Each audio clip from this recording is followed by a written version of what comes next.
We pray, may your wishes come true.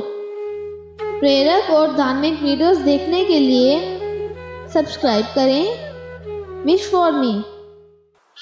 Shrimad Bhagavad Gita के चौथे अध्याय का महात्म्य। भगवान बोले कि हे लक्ष्मी जी, जो पुरुष श्री गीता जी का पाठ करते हैं उनके स्पर्श मात्र से अधम देह छूटकर मुक्ति को प्राप्त होता है। लक्ष्मी जी ने पूछा कि हे महाराज, श्री गीता जी के पाठ करने वाले को छूकर कोई भी जीव मुक्त हुआ है? तब श्री भगवान ने कहा कि हे लक्ष्मी जी, तुमको मुक्त हुए की एक पुरातन कथा सुनाता हूँ। भागीरथी गंगा जी के तट पर एक काशीपुरी नगर है। वहाँ एक वैष्णव श्री गीता जी के चौथे अध्याय का पाठ किया करता था। एक दिन वह साधु वन में गया। वहाँ बेरियों के 2 वृक्ष थे, उनकी बड़ी छाया थी। वह साधु वहाँ बैठ गया और बैठते ही उसको निद्रा आ गई। एक बेरी से उसके पांव लगे और दूसरी के साथ सिर लग गया। वह दोनों बेरियां आपस में कांपकर पृथ्वी पर गिर पड़ी। पत्ते उनके सूख गए। परमेश्वर की इच्छा से वह दोनों बेरियां ब्राह्मण के घर 2 पुत्रियां हुई। हे लक्ष्मी, बड़े उग्र पुण्यों के करने से मनुष्य देह मिलती है। फिर ब्राह्मण के घर जन्म लेकर उन दोनों लड़कियों ने तपस्या करनी आरंभ की। जब वह दोनों बड़ी हुईं, तब उनके माता पिता ने कहा कि हे पुत्रियों, हम तुम्हारा विवाह करते हैं। तब उन दोनों ने माता पिता से कहा कि वह विवाह नहीं करेंगी। उनको अपने पिछले जन्म की खबर थी। वह जाति में सुंदर जन्मी थी। उन्होंने कहा कि एक हमारे मन में कामना है, परमेश्वर वह पूर्ण करे तब बहुत भली बात है।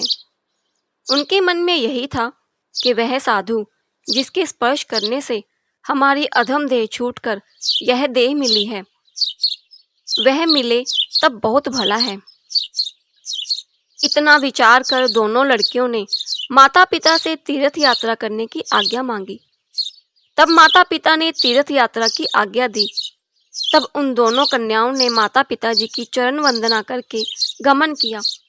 तीर्थ यात्रा करती करती वे बनारस पहुंची। वहां जाकर देखा वह तपस्वी बैठा है, जिनकी कृपा से हम बेरी की देह से छूटी हैं। तब दोनों कन्याओं ने चरण वंदना करके विनय करी कि हे संत जी, धन्य हो, आपने हमको कृतार्थ किया है। तब उस तपस्वी ने कहा कि तुम कौन हो? मैं तुमको नहीं पहचानता। कन्याओं ने कहा कि हम आपको पहचानती हैं। हम पिछले जन्म में बेरियों की योनि में थी। तुम एक दिन वन में आए, तुमको बहुत धूप लगी, तब बेरियों के छाया तले आ बैठे। लंबासन होने से एक बेरी से आपके चरण लगे और दूसरी को सिर लगा। उसी समय हम बेरी की देह से मुक्त हुई। तुम्हारी कृपा से हमारी गति हुई है। श्री गीता जी के चौथे अध्याय का ऐसा महात्म्य है। तब वह मन, वचन और कर्म से नित्य प्रति पाठ करने लगा। तब श्री नारायण जी ने कहा, हे लक्ष्मी, यह चौथे अध्याय का महात्म्य है जो सुनाया है। श्री विष्णु भगवान की जय।